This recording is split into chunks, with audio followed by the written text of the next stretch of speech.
Hello and welcome to the Flix Forum podcast, where each episode we go back and we look at a Netflix original film in the order of release. Today we are looking at Netflix's 135th film.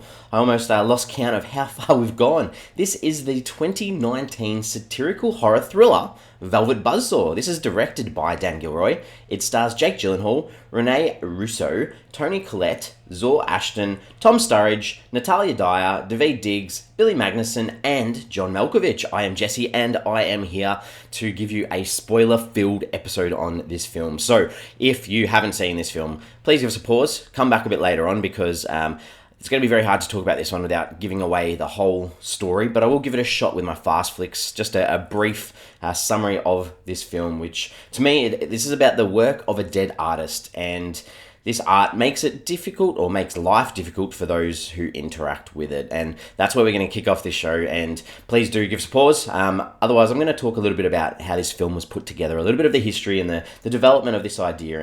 And I guess it's loosely based on or resembles the life of an artist called Henry Darger, who was a reclusive, created this huge volume of artistic work, and his life of art was celebrated after his death. And he did too spend some time in an asylum, which is a bit like the artist D's that we see in this film.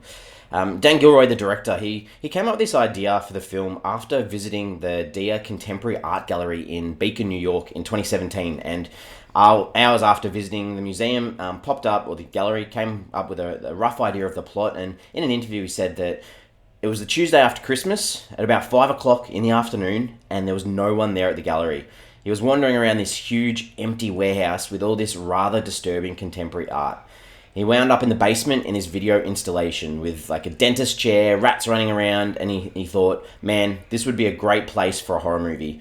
The idea that artists invest their souls into their work, and it's more than a commodity, and that always has interested Dan Gilroy. He saw a way of incorporating it all to explore how, when art and commerce are dangerously out of balance, bad things can happen. And this whole idea clicked very quickly. He also mentioned that the inspiration for putting together the themes and the ideas of Velvet Buzzsaw came about when Warner Brothers cancelled Tim Burton's Superman Lives film just a few weeks before it was about to film. And there's a lot of back history and a good story about this actual film, a lot of podcasts and documentaries on this actual story of this Tim Burton film. And it was meant to be a reboot of the Clark Kent character. Nicolas Cage was meant to play Superman, and this was actually based on a screenplay that Dan Gilroy wrote.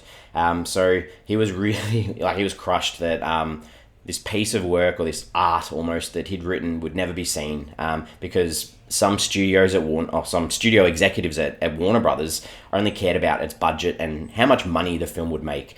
And this is the idea that we see throughout this film. So it's a very personal film for Dan Gilroy.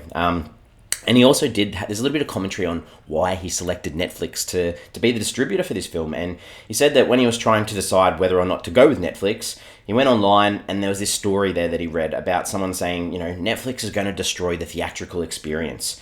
And there were like 50 comments that followed, and they were all like, you must live in LA or New York because, we don't get to see the movies that are shown there in other places. And then he realized that, Netflix has this democratized ability to alter the film-going experience for more people to see films. And as a storyteller, Dan Gilroy, he just wants people to see the film. So he said that he loved the idea of seeing his films in like IMAX and theaters with perfect sound. But that's not always going to happen. So the idea of 2 or 4 people sitting together on the couch watching a film, that's fine with him if it means more people can see his film. And that's a common story or narrative that we hear from a lot of directors who work with Netflix. Like we've mentioned in this, there is a lot of art in this film, and to have all this art, they actually created over 100 pieces of original art, and Dan Gilroy put these into 2 categories. He said that there's the art of this deceased artist that the film follows, Vetral D's, and they created this body of work for him. And then they also needed like all the art that surrounds his art in the galleries and people's houses, and those types of things. So they hired artists to create all this work, and obviously quite a lot of effort went into all of that because there are quite a lot of pieces of art throughout this film. One other thing that I do like to pick up on is the translation of the title across the world. So in obviously the title in English is Velvet Buzzsaw, and we might talk a little bit later about the significance of that title, but in Brazil, it's called All Art is Dangerous. In the French-speaking part of Canada, it's called The Art of Killing. In Germany, it's called The Art of a Dead Man, and in Vietnam, it's called Ghost Painting. So these titles all give a bit more context to the actual film than Velvet Buzzsaw, because Velvet Buzzsaw, and I'll spoil it here, I guess, is a very, it's the name of a band that one of the main characters was a part of, and it sort of has a bit of a connection towards the end, which we might talk about a bit later on. Some consensus for this one. Rotten Tomatoes has it at 61%, so it is fresh. It's on 190 reviews, but not in the high reaches of where it could be fresh. Audience had it a lot lower at 35%, and that's on over 1,000 views. And the rest of the I guess film catalogues of people's thoughts. IMDb, 55,000 people have logged this at a 5.7 out of 10, and on Letterboxd, 88,200 and so people have given this a 2.4 average on Letterboxd. So this did premiere at Sundance, 27th of January 2019. Then the next day it had a premiere in LA before it hit Netflix on the 1st of Feb. Filmed across California in America as well. It had one win in awards. So it did have 3 nominations. The one it did win was at the Newport Beach Film Festival for the Brit to watch for Zawe Ashton. So she plays Josephina in this film. It was also nominated for Best Original Score at the Golden Trailer Awards and for Best Streaming Premiere at the Fangoria Chainsaw Awards. Netflix match. It's been a while since I've had a Netflix match where at an 82% match, and I mentioned at the end of our last episode, I have seen this film. I am a huge fan of Nightcrawler. The other film, or one of the other films, directed by Dan Gilroy, also stars Jake Gyllenhaal and Rene Russo. So I did enjoy this the first time that I saw this. I guess this is a good spot to jump into my early thoughts. Looking at it a second time, obviously, a lot of I watched this when it came out. Pretty much the weekend it came out, I watched it, and a lot of the scenes and a lot of the characters and a lot of the ideas of this film still in my mind. They didn't leave, and I remember this film quite well. So I think that taking away early from this one is that it is a bit of a horror film, and some of the horror elements in this may let it down a little bit because they're nothing too new and they're not exceptionally well done, but they do a good job of playing on this idea of greed and personal advancement through this art world, and it sort of leaves you with something to take out of this one. So that's where we're heading with this one, because I am going to jump into the characters, and there are a lot of characters. This is a big cast. There's a lot of big names in this. I'm not going to talk about everyone, but we'll start with Morph Vanderwalt, who's played by Jake Gyllenhaal, and he's this art critic, or is reviewer of art, and it opens, he has this relationship with this character Ed, and he's looking to get out of it. He's very happy to end this relationship, and you see this through his connection with, or reconnection with Josephina. He's very, very cocky. He loves himself. He talks about keeping his body in pristine condition because he does Pilates, and he does, like, every character in this film has some side of greed towards them almost, and he wants a part of this this deceased artist's artwork so he can have exclusive rights on a book that he can write about, like a catalogue of his work, and that's his part into, I guess, this art world of Dees. And he does think very highly of himself. He thinks he's intelligent, but towards the end you also see that he does start, or he cares for others, I guess, and he wants to make sure that not everyone gets into trouble. And I guess this is a big spot. Out of everyone in this film, he is the only character that isn't killed by a piece of Dees's work. Everyone else is killed by a piece of artwork by Dees. And it's interesting just to think, like, what does this actually say about him as a character and art in general? Like, he's more of a traditionalist, and there was mention, I think, that in the film he has a flip phone, like an old school flip phone, and Jake Gyllenhaal made this choice as an actor when he said to Dan Gilroy, I want this phone to show that this character he loves art, and he loves the basics and the old things. He's not too revolutionary, and he's not too into the new things. So I think that was a really interesting choice to put that into his hands. The next person I'll talk about is Redora Hayes, played by Rene Russo. So this is where that Velvet Buzzsaw it was the name of this punk band that she was in, and she's not a very nice person at all. She's only into everything for money. She's happy to work others over for her own gain. And you see this multiple times. Someone dies, and all she's worried about is has art survived? Where's this art? Where can we make some money? Where can we track down where this art that she takes ownership over? Where's it gone? There is a scene though where she does look out for this character Pierre.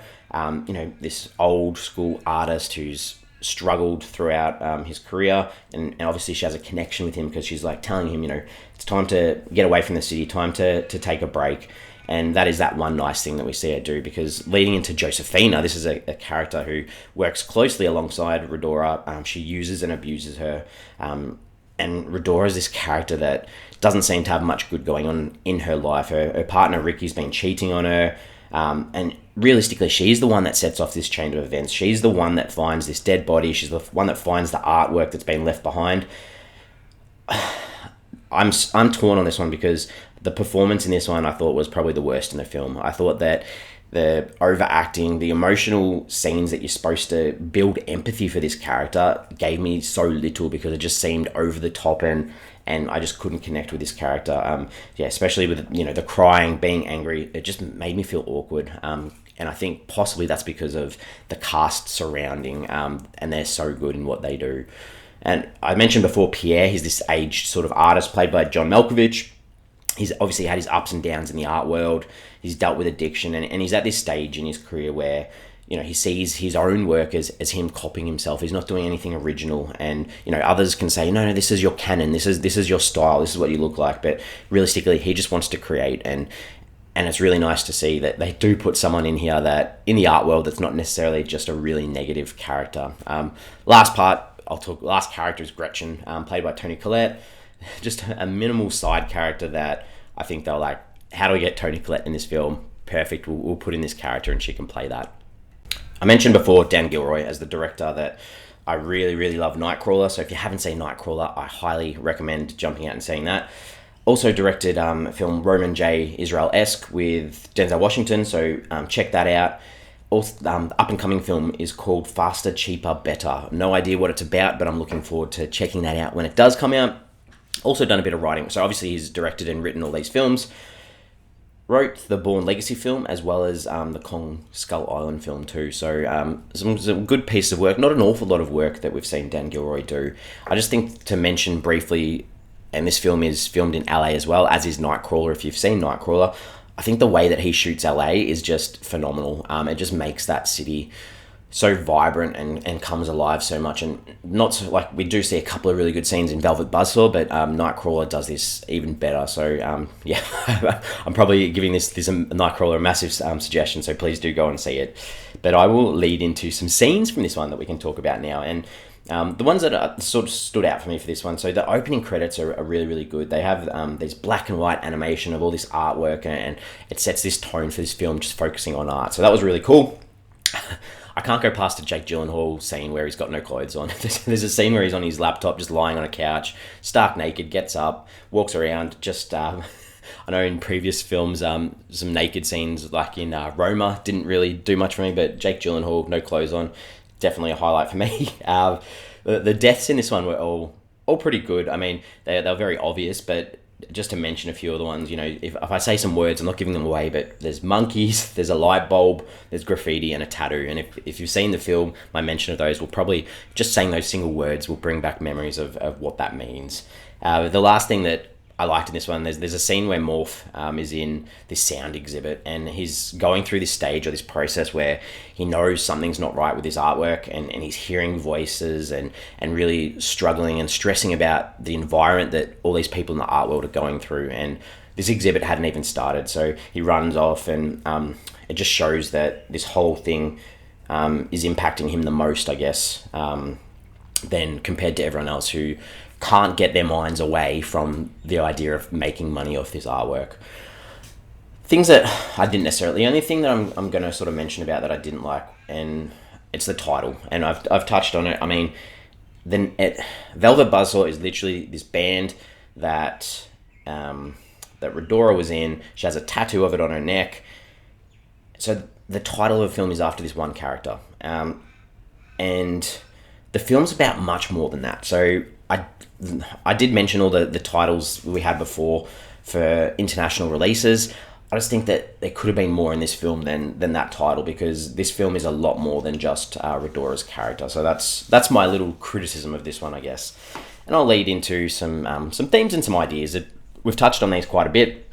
This whole idea of satire of the art world, and the idea that, you know, nothing is original, no art is original. It all takes influence or inspiration from other pieces of work, and they make there's heaps of heavy dialogue with these one-liners about art, and they mention, the best work is only enjoyed by a tiny few, and art is subjective, really. I mean, some people may love something, some people may not like it, but at the end of the day, it's about this profit and this idea of greed too, because for a lot of the characters in this film, it's easier to talk about the money than the art. It's about, how can I get my way in to make some money off this piece of work or off this artist. And the idea, rich people are impatient too. They just want a quick buck. They just want to make money as quickly as possible and move on to the next artist or the next piece of work. Morals, I guess, are touched on too. If you do bad things, or it's almost like karma, I guess. If you do something bad, some bad things may happen to you, and that's set up in the back end of this film quite well. What did I take away from this? I think that there's this artist, Vertil Dees, who we get this glimpse of his life, and through the character of Morph, he is looking into researching for this catalogue that he's putting together of the work, and we see that he was in an orphanage, low-income family, child protection involved, isolated, lived alone. But I sort of wanted some more, and I understand that they're asking on the audience to draw connections, but I wanted some definite answer as to why this artwork's haunted. What in particular is the reason for it being haunted, other than him having a bad life and doing being in psychiatric hospitals and things like that? What's the specific crossover from him to this artwork? And someone may have picked up or worked that out, but I just feel like I didn't get that. IMDb, did I jump onto IMDb to check anyone out in this? No, I didn't, but I needed to, in that opening scene I mentioned in my favorite scenes with the intro with all the artwork and the animation, one of the opening had this famous artwork of that scream that, if I say that out loud, I'm sure you'd recognize it and have seen it. And I just wanted to see who the artist was, because I was like, I've seen this piece of work, I know it's the Scream. Who created this piece of work? And Edvard Munch, it's a good trivia question, I guess, because I did not know that. And he was a Norwegian, I think, and apparently this is classified as the second most famous image in art history, behind the Mona Lisa. So good little trivia question. If you didn't know, that piece of work is created by Edvard Munch. I think I'm going to wrap this one up now. I've spoken for a fair bit, so I think I did rate this quite highly when I first watched it and when it came out, and I'm not sure if that was more because of this Gilroy, Russo, Gyllenhaal, Nightcrawler connection that I've mentioned, or because I liked it. And as I watched this, I was thinking, maybe I'd overblown this film. Maybe I'd thought, just because of these familiar faces, I really enjoyed it. But yet again, as I started putting my thoughts down and reading and the memories of the film, about when it came out, it's quite good. I know that a lot of the critics don't like it, but I found this quite good. I think that Gyllenhaal is excellent as usual, and he's really well supported in this. The horror elements aren't necessarily great, but the message is definitely in your face, and I think that you can take something out of this one. So I'm giving it a 4 out of 5, which is quite high. As usual, we are on social media. We've got Facebook, we've got Twitter, we've got Instagram. We pop posts up, so feel free to give us a like, give us a follow, share with your mates, and do subscribe to us as well on Apple Podcast or Spotify. Question I just wanted to ask is that, and this leads in from my thoughts, I guess, is what can you identify as the one thing that led to this art being haunted? I'm really intrigued. I really want to know what do we know about this artist Dees, and why was this artwork, what's the one reason? So if you've got an answer for that, feel free to hit us up on our socials and let me know. I'll be back again next week for another episode. And next week we have another 2019 film. It's a sports drama called High Flying Bird. This is directed by Steven Soderbergh. It stars Andre Holland, Zazie Beetz, Melvin Gregg, Zonia Zone, Zachary Quinto, Kyle MacLachlan, and Bill Duke. So looking forward to that one. And thanks for coming along on this ride with me, and I will see you then.